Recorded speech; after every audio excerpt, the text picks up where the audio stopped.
a few caveats and a few notes to add before we start is, I am not a statistician, but what I'm going to present to you today is more from a clinical investigator who's involved in research. From that perspective, what you should know about sample size calculations. I'm not going to give you any complicated formula. I'm going to be sharing with you 2 online calculators that I have used, but at the end of the session, I will include a link to the statistical software, which is a paid-for software that is used often by statisticians.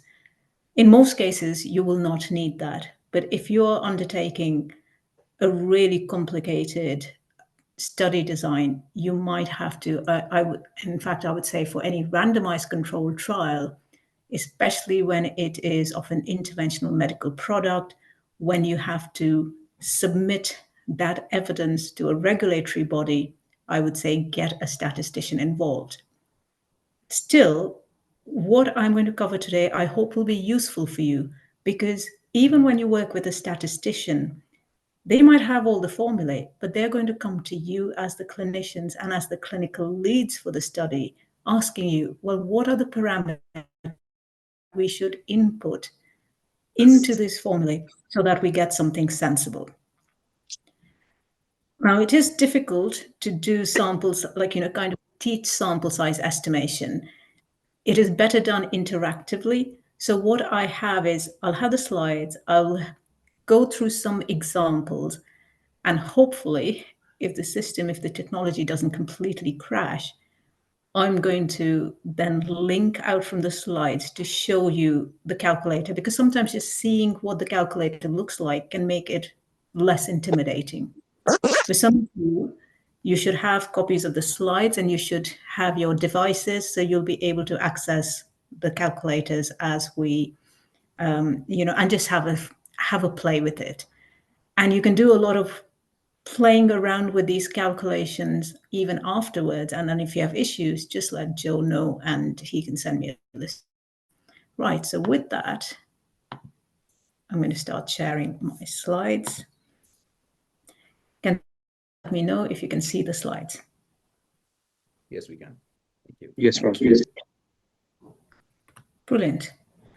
So the scope of the presentation, to provide you with an overview of sampling size estimation and showing you how to estimate sample sizes using 2 free online sample size calculators. And this is for some of the more common scenarios I expect you to be able to see.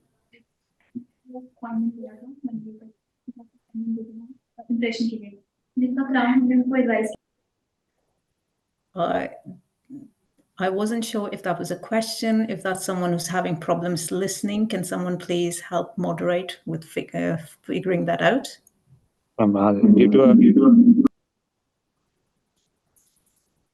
Okay, there was quite a lot of echo there. Try again. Ma'am, due to the assume setting, all the participants will enter with their microphone on. Please, sorry for the disturbance, but yeah, there will be mild disturbance in between as participants enter. Okay, no worries. So out of scope is sampling strategies, sample size estimates for advanced study designs, and multivariable analysis. And as I've already said, that where it is feasible, especially in the context of randomized controlled trials of interventional medical products, where you need to present that evidence for regulatory submissions, I would say get a statistician on board. So size calculators we will be using, you should have links to these. And even if you don't have links to this, or if you're on a single device and you can't go back and forth, I will take you through it, but you should have the slides and you should be able to click through and practice this on your own. So bear with me while we go through some basics of sample size estimation, because it's always important to go back to fundamentals. Now, studies are conducted on a sample of the population because it is usually impossible or impractical to study the entire population. So even if you took a single city like Ludhiana, it would be overwhelming and completely bankrupt you if you had to go and collect data from every single person who is resident in Ludhiana. And this is where we rely on sampling. However, how you sample, so that's the sampling strategy. How you sample is important. Ideally, it should be a random sample, because then you can be certain that any conclusions you draw from that sample, you can actually generalize back to the wider target population, which in this example would be the wider population of Ludhiana. So your sample should be representative.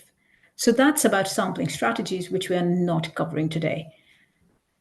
But another aspect of sampling is that you need an adequate sample size, which will help you determine whether an observed study finding is due to chance.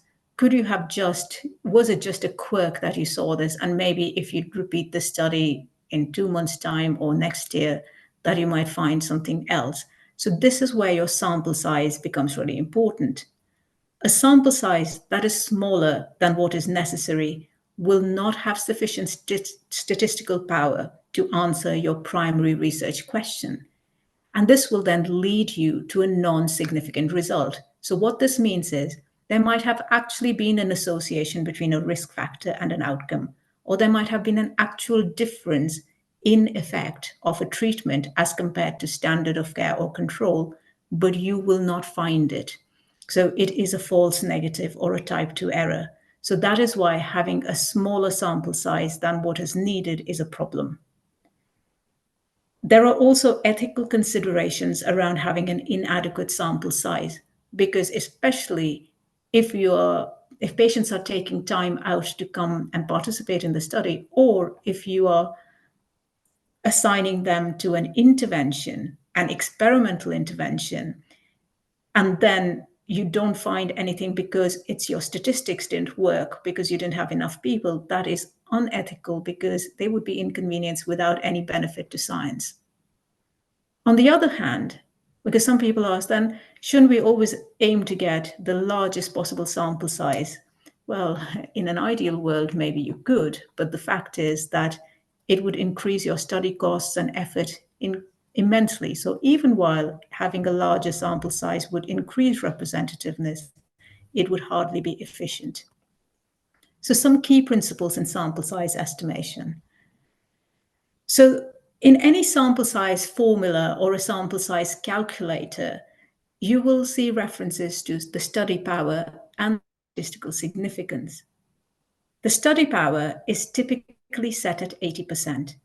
Now most of the calculators, they will ask you to plug in this number. So I'll make it easy and say to you now, just put 80%. In some calculators, it will ask you to write it as 80. In other calculators, you will write it as 0.8. So you will have to see what the quirks of that calculator or that formula are.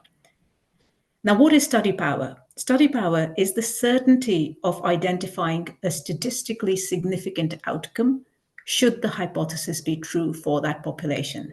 So that just means that if you're looking for an association between, say, a risk factor and an outcome, and there is truly an association, if your study is powered at 80%, there will be an 80% certainty of you being able to find that association. So that's all it means. Now, in some studies in the literature, in some places, you will see that people have used 90% study power. You can use that, and that'll just give you greater certainty, but it will increase the sample size requirements immensely. So it is not needed. In most cases, don't go there if you don't have to. Then you have this concept of statistical significance. Now, the statistical significance threshold, which is often presented as alpha, is typically set at 0.05.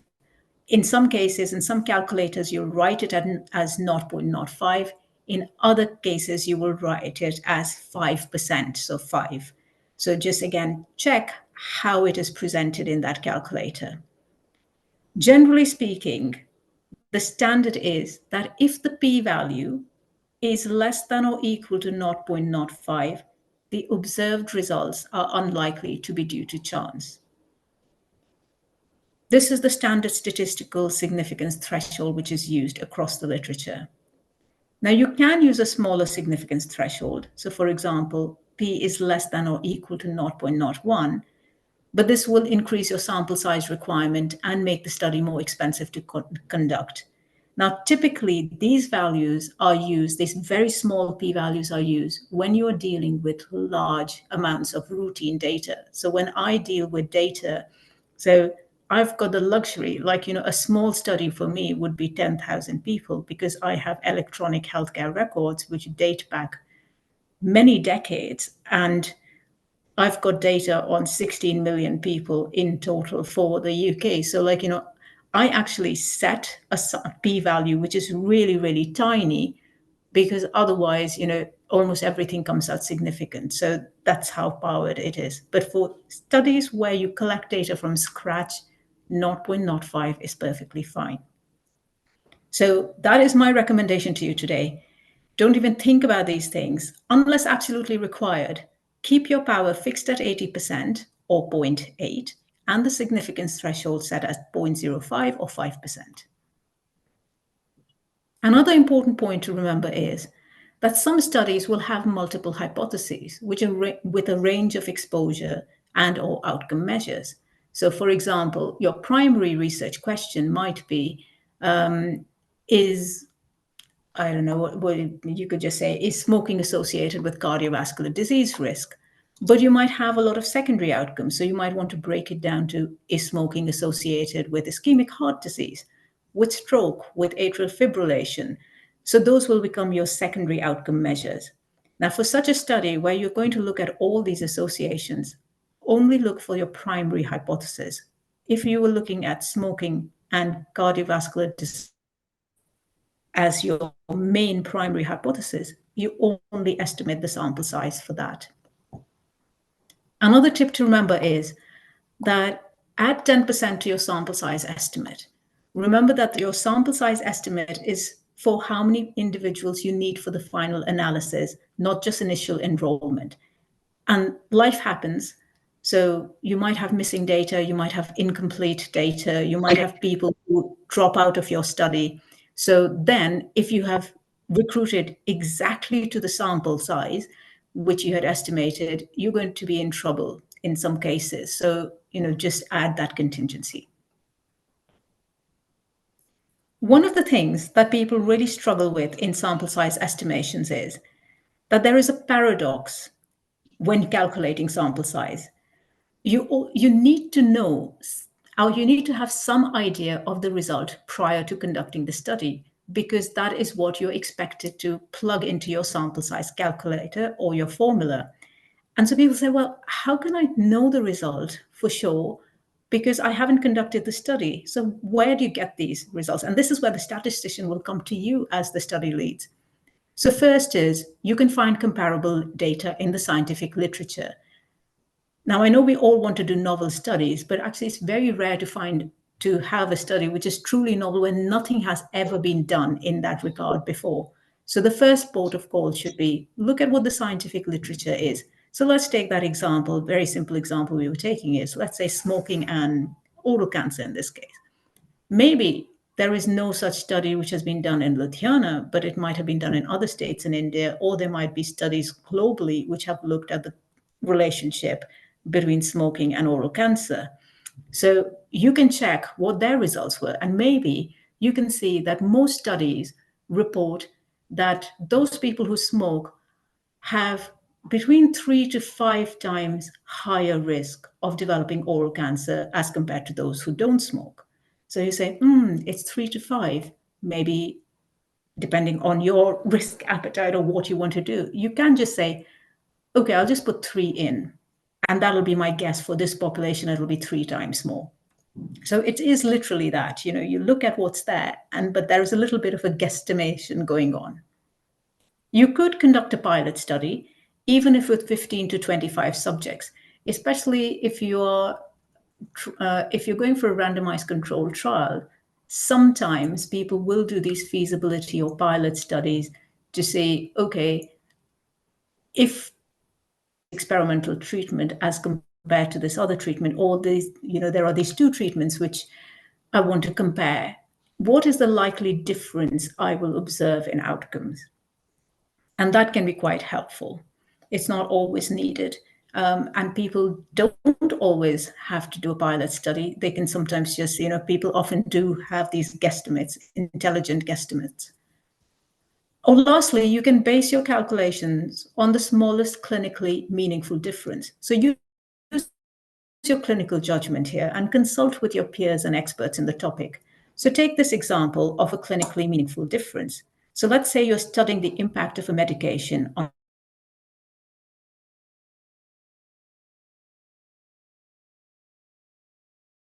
you might say, well, how do I know that this medication is actually maybe superior or better or something worth going for? You can say, what would I expect to see? Would I expect to see, or would I want to see as a clinician, a 20 millimeters decrease or 10 mm decrease to convince me to switch to this treatment for these subjects? But what if it was just a 2 mm decrease? Would that be worth it? You might say, well, why? It's a new treatment. We don't fully understand the adverse effects. Is that giving me additional value? And maybe it's even more expensive than the standard of care. So this is how you have this discussion in your, with your peers, or you have the debate in your mind internally or with your research team and say, what is clinically meaningful? Because someone who's like a statistician might pick a 2 mm decrease, and you might actually have a study which gives you Excuse me. The screen sharing has stopped. Okay. When did it stop? Just now. So let's see. Can you see that now? No, man. That's interesting, because according to mine, let me go out again. So you can't see anything at all. We can see you. But you can't see any screens from me. No. Okay, let's start again.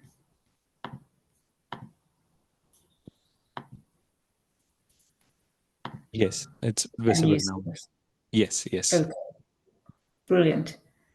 So what I was saying was that if you just work on the basis of a statistician giving you something, they might choose something which is not a clinically meaningful difference. So it might be statistically highly significant, but you'll say, well, it's actually meaningless. I'm never going to apply these results in practice. So this is again where your understanding of sample size estimation becomes really important.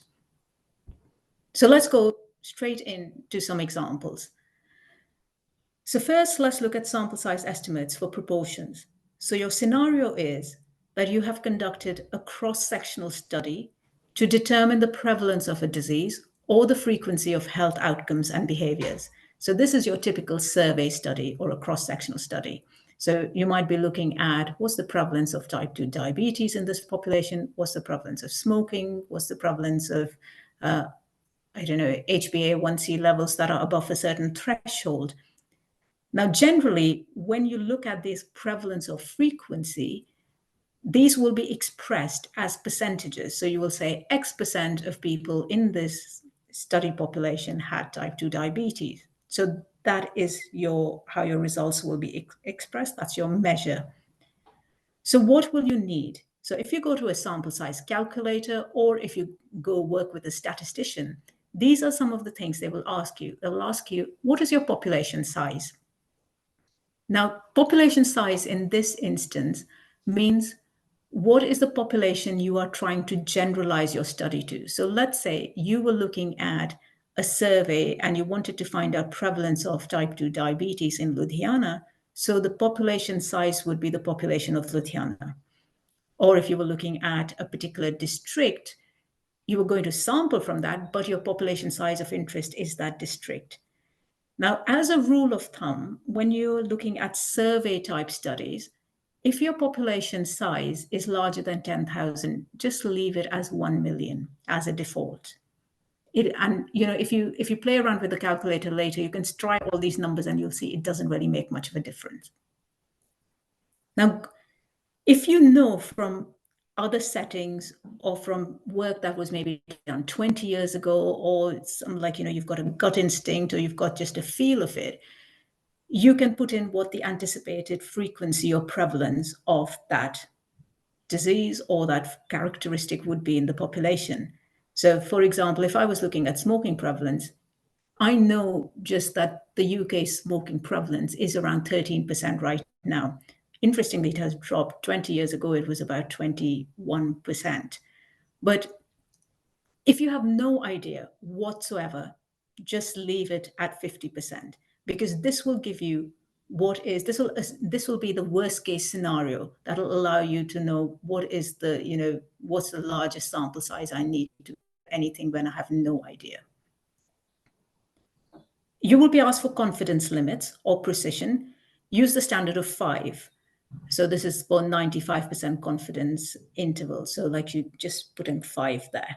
And again, depends how the calculator presents it to you. It'll tell you whether you should put 5 or you should put 95.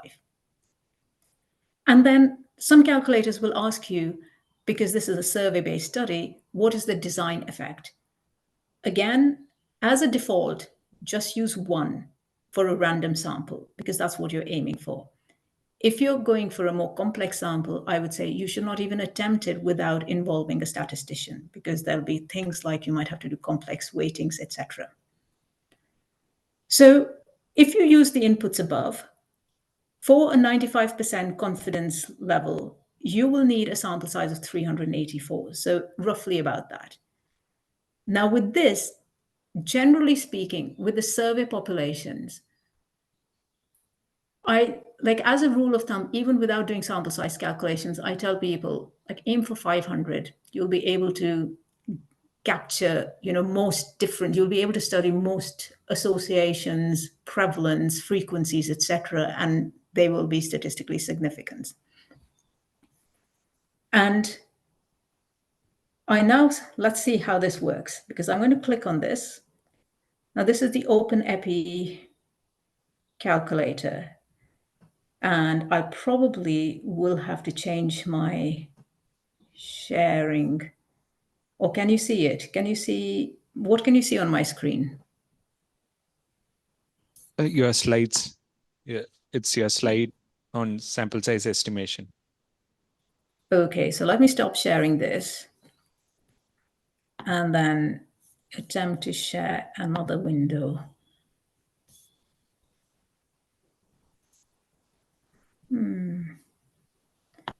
This one. Can't find that window in the share. So this is where it does get. Have any of you managed to open OpenEpi? Ma'am, can you share your screen instead of the presentation? Share the screen, whole screen. That is what I'm trying to do, and I can't see that relevant screen, which is open for me in this.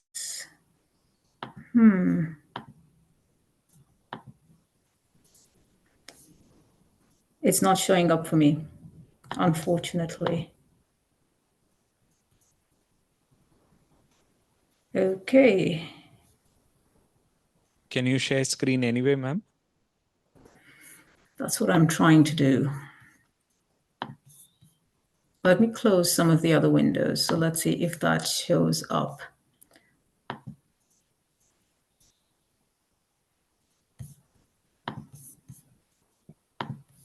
Ma'am, can you click on share screen and the first option where it says screen? I've got the options, window and entire screen. And in my entire screen, the only thing that I can see is code 1. Yeah, after you get your entire screen, you can minimize whatever is presently running and open the other window. Okay, let's see, entire screen. It's not letting me share it, actually. Oh, wait a minute, let me try that.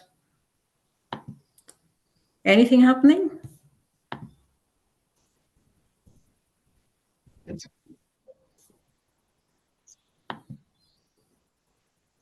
Can you see? What can you see? Yes, ma'am. Yes, ma'am.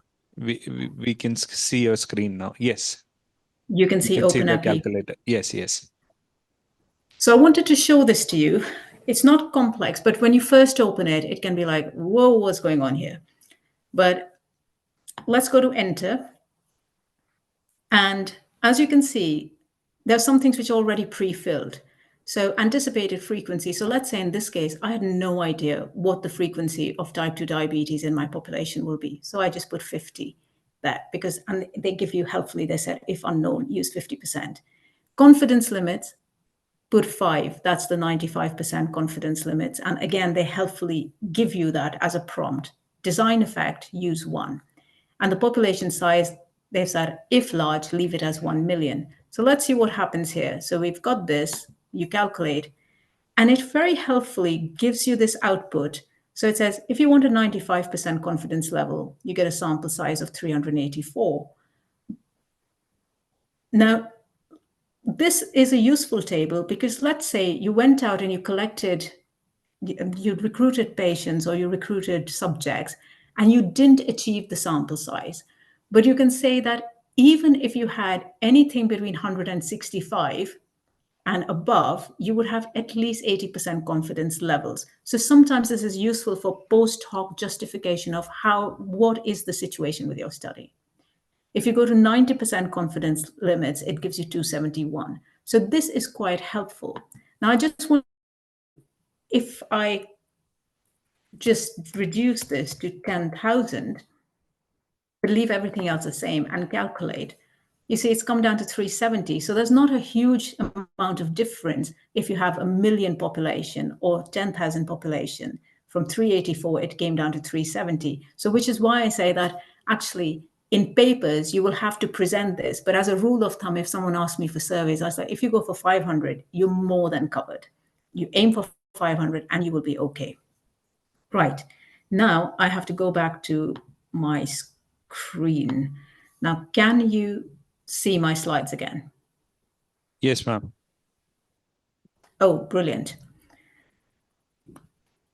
So you saw that was fairly straightforward. So now let's go to another kind of question or scenario you might encounter, which is comparing two population means.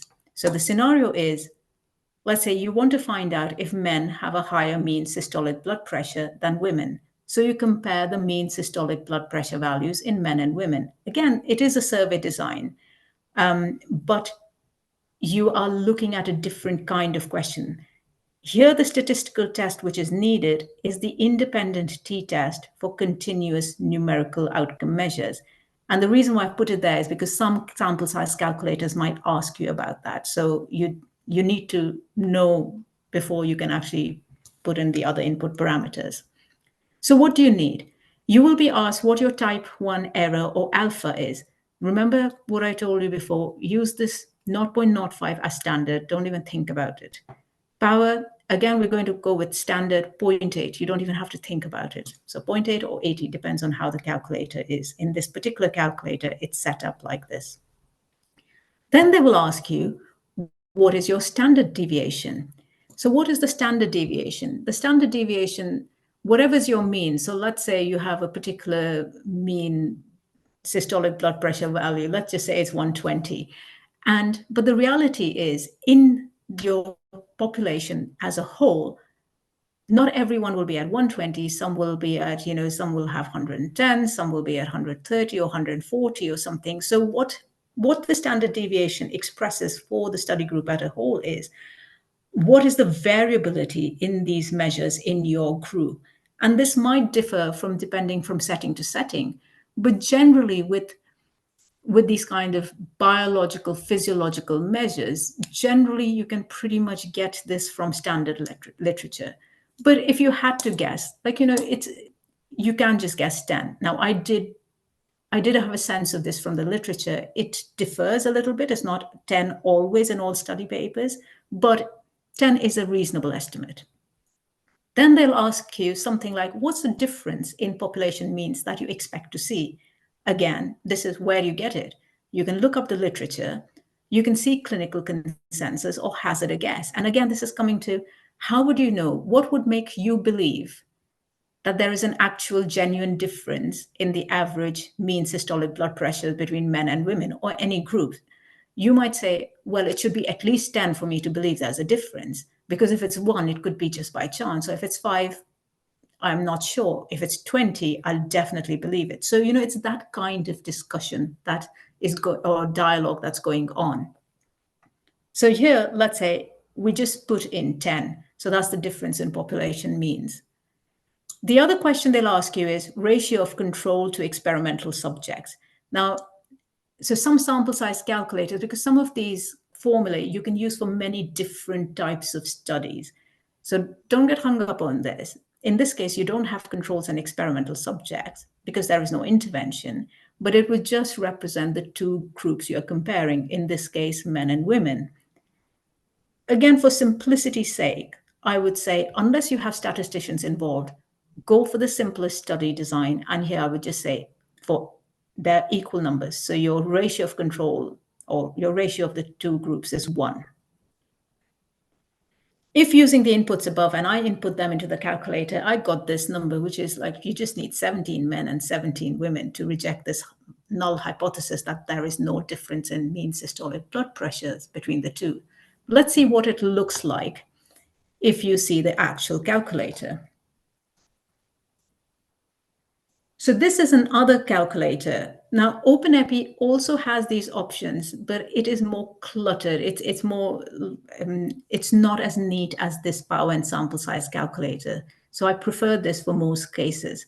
So here, just click power for now. And here, I actually want to know the sample size. So I click sample size. So you can see the type 1 error is already pre-filled as 0.05. Standard deviation, helpfully, is already pre-filled at 10. It happens to be what was mine, so that's okay. Difference in population means we had said in this case we'd go for a 10 mm difference. Power, remember I told you, is we just go for 0.8. I'll just check, yeah. So this just presented. Sometimes I have to remind myself, do they write it as 80 or 0.8? And ratio of control to experimental subjects, this is just the 2 groups which are being compared. Here, I'll just put it 1, so they're equal subjects, and just click calculate. So it is as simple as that. Now, this might look scary, but it's actually really helpful. What the output gives you here is, so if you just look at can you see my cursor, by the way? Yes, ma'am. Yes.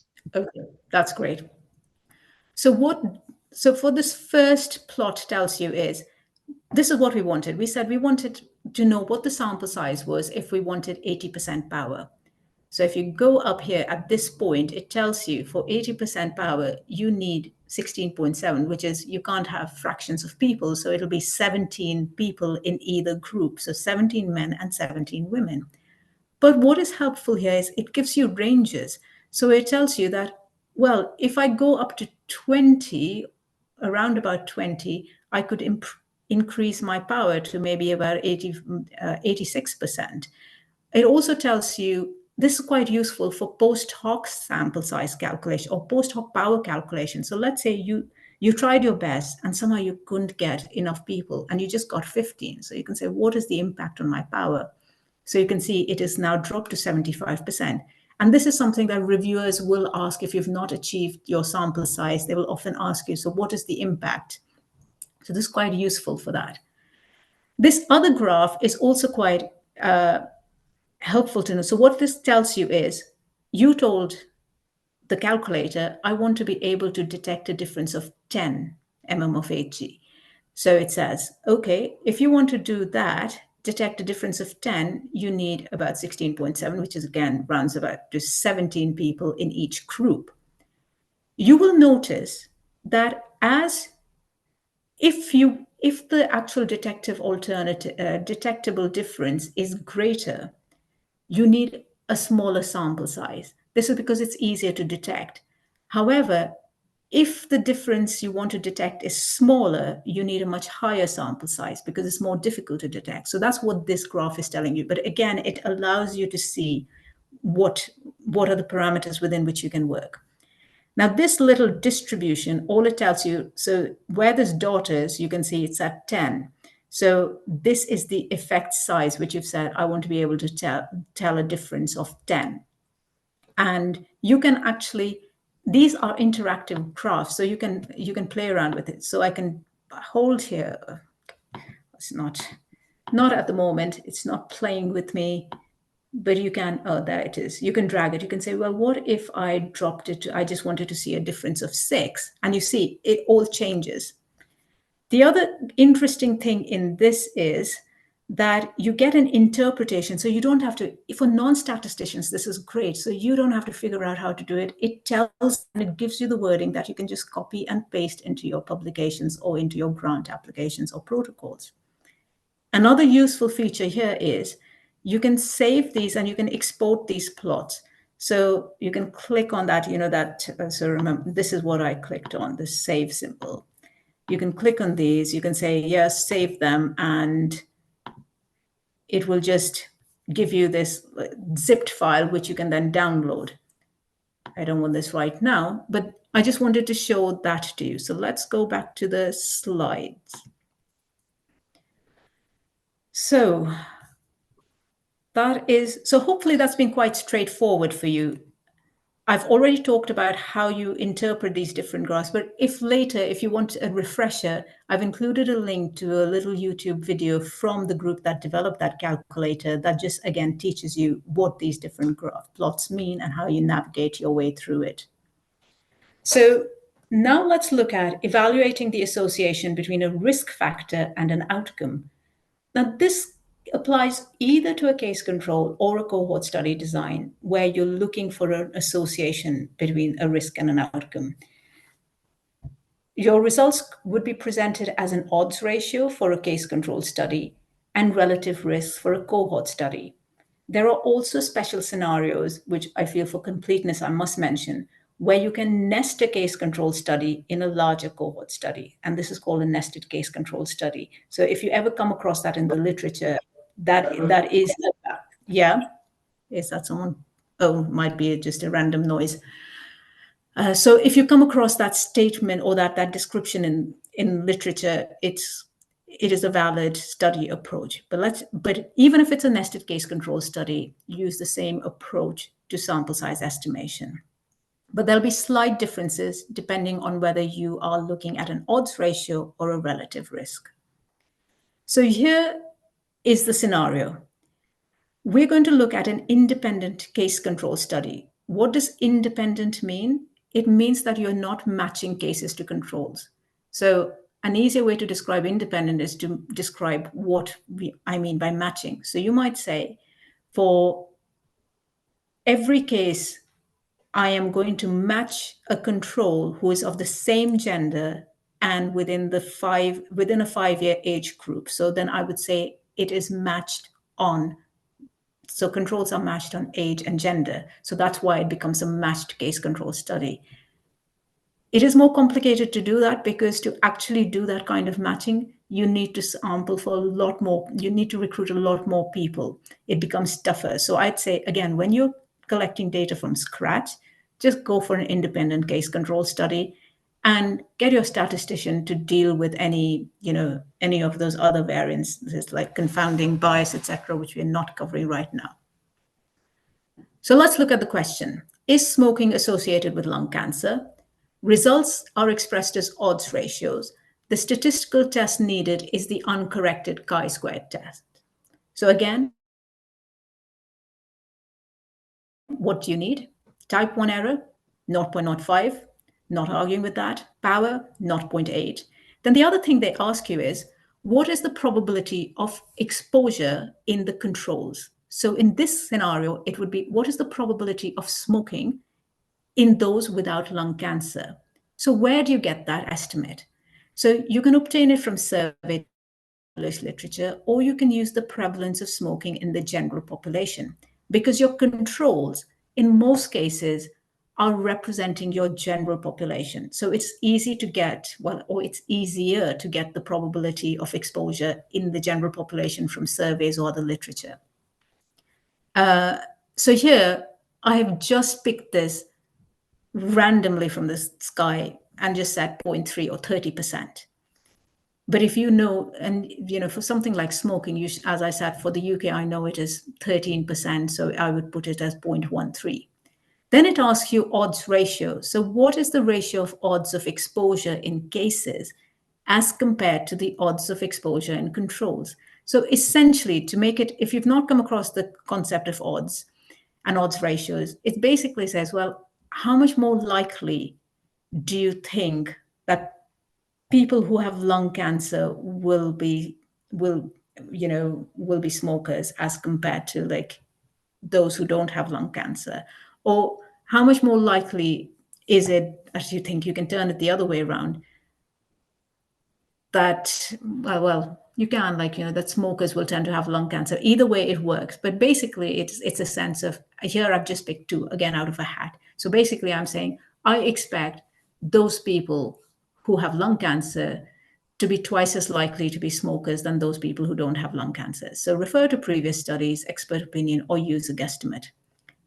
Then they'll ask you ratio of control to case subjects. Again, for simplicity, if you're collecting data from scratch, I would always keep this as 1. You can have more than 1 control per subject. It has been statistically demonstrated that having more than 4 controls for each case doesn't give you any statistical advantages. So unless you're dealing with routine data sources where you have lots of data, just stick with 1 control per case. And then you will get your output, which will give you a nice, neat output, something like this. And in this scenario, you are told you need to study 141 cases and 141 control patients. So let's go again to this calculator, the power and sample size calculator here. So in this case, I have selected the bit for dichotomous. Here, I would go for independent case control. I'll say I want to find out sample size. We've said it's independent. We know we're looking at odds ratios. We know we're looking at uncorrected chi-square test. Your type 1 error is 0.05, power here 0.8. Probability of exposure and controls, I said was 0.3. Ratio of control to experimental subjects is 1. Odds ratio of exposure, we had said we expect it to be 2. And then calculate. I won't explain this to you because we now know how to interpret these things, and you get your clever right up here. But so you see, once you understand one way to actually estimate the sample size using this sample size calculator, you can play around with these values. Okay, because I'm conscious of time, I'm not now going to go back and forth between the calculators. I will just talk you through some other examples. Now, what if you were looking at a prospective cohort study? Again, I would say, assume you're looking at, an independent cohort study, but we look at the same question: is smoking associated with lung cancer? But in this case, the results are expressed as a relative risk instead of as an odds ratio. We're still using the uncorrected chi-square test. We're still using 0.05 as alpha, 0.8 as power. Again, just like previously, you will be asked to talk about the probability of exposure in controls. So what's the probability of smoking in those without lung cancer? And here again, as before, come up with a number. I've put 0.3 here. You come up with a relative risk here. So instead of odds ratios, you have relative risk. Again, I say, I expect lung cancer patients to be, twice as likely to be smokers. And I put it as 2. And ratio of exposed to unexposed subjects, I'll put it as 1. And again, it'll give you an output. So it is so you will use essentially, actually, I'll just take you back to that. Because again, just to show you that you're still in dichotomous, but in this case, you're picking independent prospective relative risk. But everything else looks pretty similar, so you can see. And you're just changing some of these, yes, because here I'm saying I want sample size.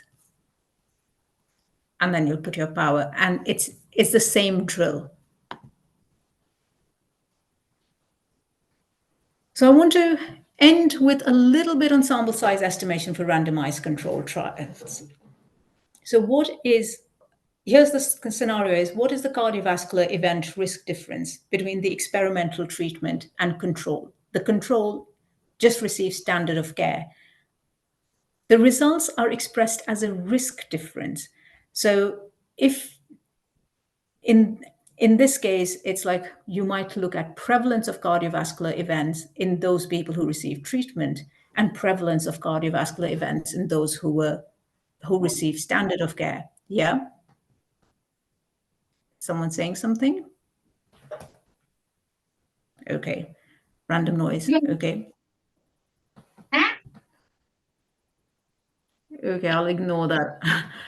So we're looking at the difference in prevalence of cardiovascular events in the treatment and control group. Again, you will need a two-sided confidence level. And here, in this case, I feel it's easier to use OpenEpi. So that's why I've gone for this instead of the other calculation. So here, you will plug in 95 for confidence level. You will plug in 80 for power. You will be again asked, what is the percent of unexposed or the control group with outcome? And again, obtain it from literature. So this is basically, what is the prevalence of cardiovascular events in your standard of care group, in your control group? And let's say I found from the literature, it's 20%. The ratio of unexposed to exposed, you can, again, you can switch this to control and experimental treatments should be 1. And then they ask you, what is the risk difference you're looking at? What's the risk in experimental and risk in control? Again, this is something that you work out based on what is clinically meaningful. So I might say that actually a 5% difference in prevalence of cardiovascular events will be good enough for me to take action and accept that new treatment. And so when you plug those in, you get this output. Now here you see you need a lot more patients. You need close to 2,000 with about equal size experimental and control arms based on this.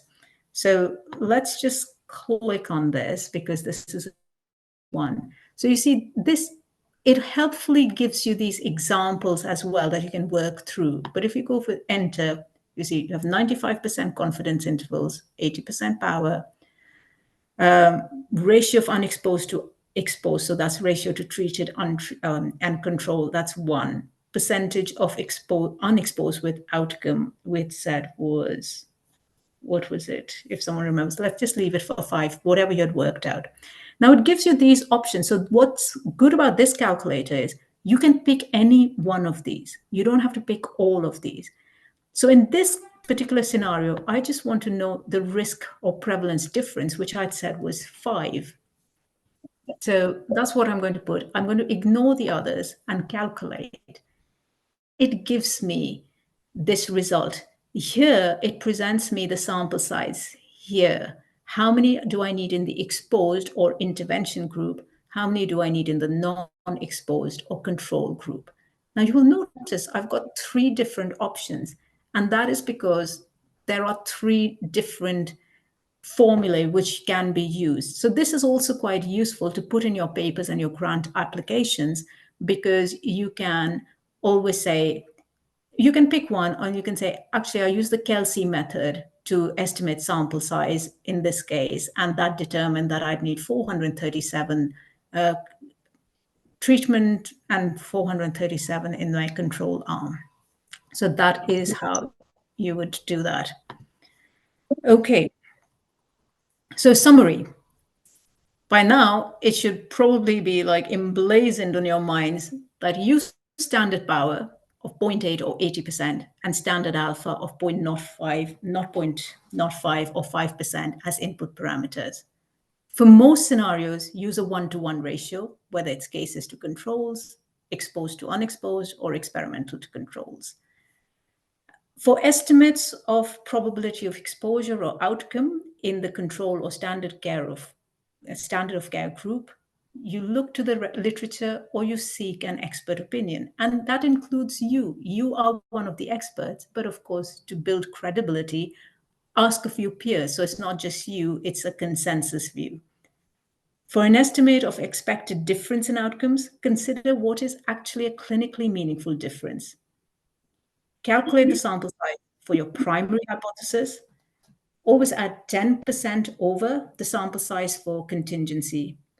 And this is the thing that I told you with, like, if you fail to achieve the planned sample size, at the end of the study, do a post hoc sample size calculation. So in this case, in the calculators where I always selected, I want to know the sample size, you instead select, you want to know the power, because you will know what your actual sample size is. And then you can get a sense of, okay, what is the impact? The fact that I didn't achieve that sample size, what power do I actually have?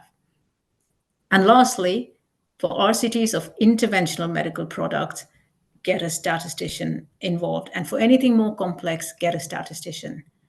There's a link to the software which most statisticians use. This is a paid software.